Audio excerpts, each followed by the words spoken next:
আজ দুপুরে বাড়িতে হচ্ছে দেখো কাতলা মাছের ঝিঙে দিয়ে আলু দিয়ে ঝোল। এখানে প্রথমে কাতলা মাছের পেটিগুলো ভেজে নিচ্ছে। দেখো এখানে 4 পিস আছে আর 4 পিস গাঁতার মাছগুলো ভাজা হয়ে গেছে। পেটের মাছগুলো ভালোভাবে লাল লাল করে ভেজে নিচ্ছে।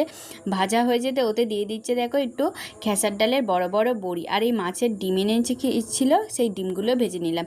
তারপরে কড়াইতে তেল দিয়ে পেঁয়াজ কোচানো দিয়ে এখানে ঝিঙে আলুটা দিয়ে দিচ্ছে, দিয়ে ওতে একটু দিয়ে দিচ্ছে পরিমাণ মতো লবণ, দিয়ে ভালো করে সবজিটা একটু কষিয়ে নিচ্ছে। কষানো হয়ে যেতে ওতে দিয়ে দিয়েছে কোচানো ধনেপাতা আর গোটা কাঁচা লঙ্কা। তারপরে ওতে দিয়ে দিয়েছে হলুদ গুঁড়ো, লঙ্কার গুঁড়ো দিয়ে ভালো করে মশলাটা কষিয়ে নিয়ে ওতে ঢেলে দিল জল। তারপরে এখানে দেখো শিলনোড়ায় আমি সর্ষে আর জিরেটা একটু মশলাটা বেটে নিলাম। বাটা হয়ে যেতে মা দিয়ে দিল ভাজা বড়িগুলো, একটু ফুটে যেতে দিয়ে দিল মাছগুলো। তারপরে দেখো একটু নাড়াচাড়া করে একটু যেই সিদ্ধ হয়ে যেতে বাটা মশলাটা দিয়ে আমি ঝোলটা নামিয়ে নিলাম। দেখো কত সুন্দর কালারটা হয়েছে, আর খেতেও জাস্ট ওয়াও হয়েছিল।